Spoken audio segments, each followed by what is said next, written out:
Olá, aqui é Silvia Medeiros e nesta aula falaremos sobre alguns dos materiais mais importantes na costura, as agulhas e linhas.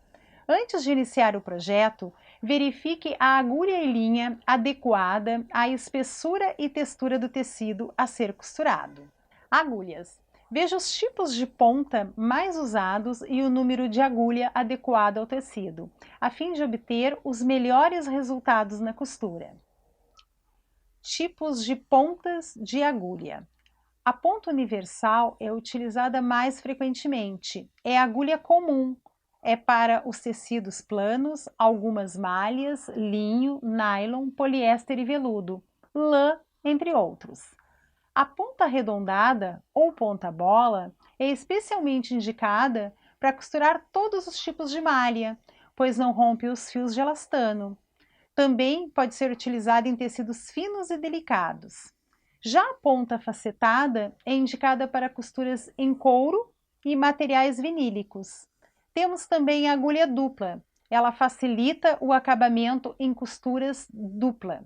O tamanho das agulhas. O tamanho da agulha é definido pelo tipo de tecido. Trocando a agulha. Desligue a máquina antes de trocar a agulha. Levante a agulha até a posição mais alta. Afrouxe o parafuso fixador da agulha e remova. Com a parte chata para trás, introduza a nova agulha, tanto quanto possível. Aperte firmemente o parafuso fixador. Antes de iniciar a costura, faça uma volta no volante e verifique se a agulha está bem posicionada. E uma dica bem legal: para evitar que a agulha caia na abertura da chapa da agulha, quando for trocá-la, coloque um pedaço de tecido embaixo do calcador e mantenha o calcador abaixado, assim a agulha não cai dentro da máquina. A agulha dupla. Ela produz duas costuras retas ou zigue-zague paralelas.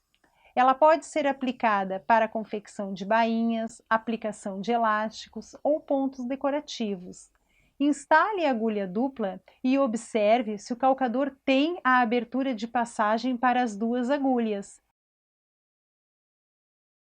Coloque duas linhas, passando-as junto, de maneira usual, exceto no último guia-fio.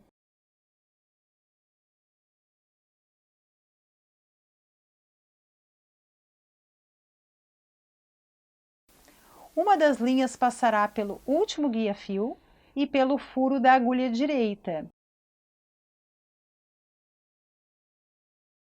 E a outra linha irá direto ao furo da agulha esquerda.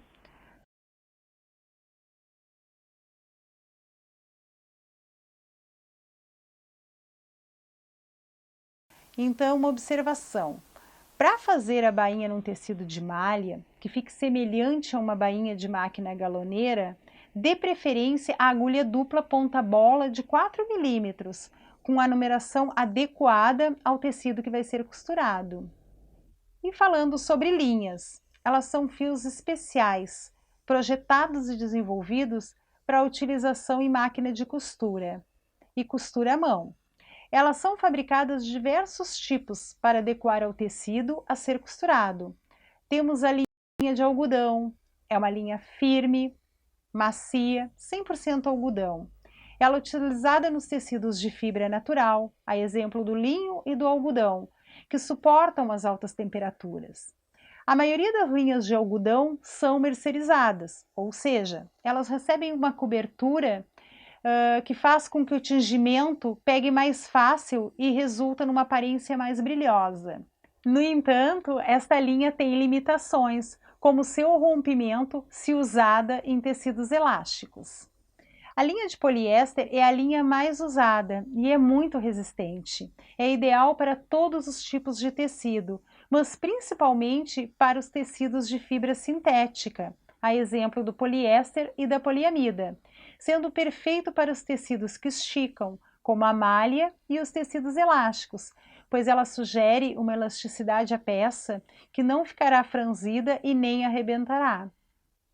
A linha mista é feita de poliéster com uma cobertura de algodão.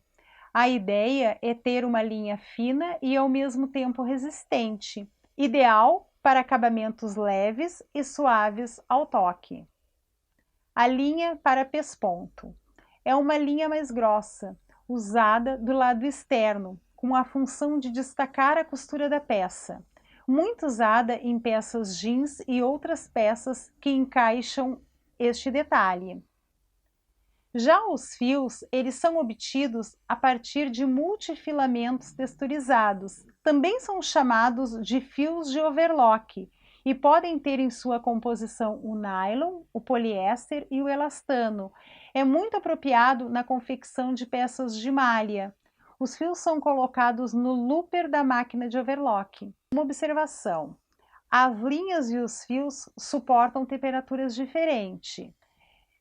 Então, um exemplo, ao costurar uma peça de linho com uma linha de poliéster, quando a peça for passada a ferro em alta temperatura, que é uma exigência do tecido, as linhas podem derreter.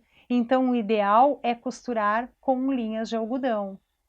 Nesta aula, nós falamos sobre linhas e agulhas. Na próxima aula, falaremos sobre tipos de costura e suas funções. Até a próxima aula!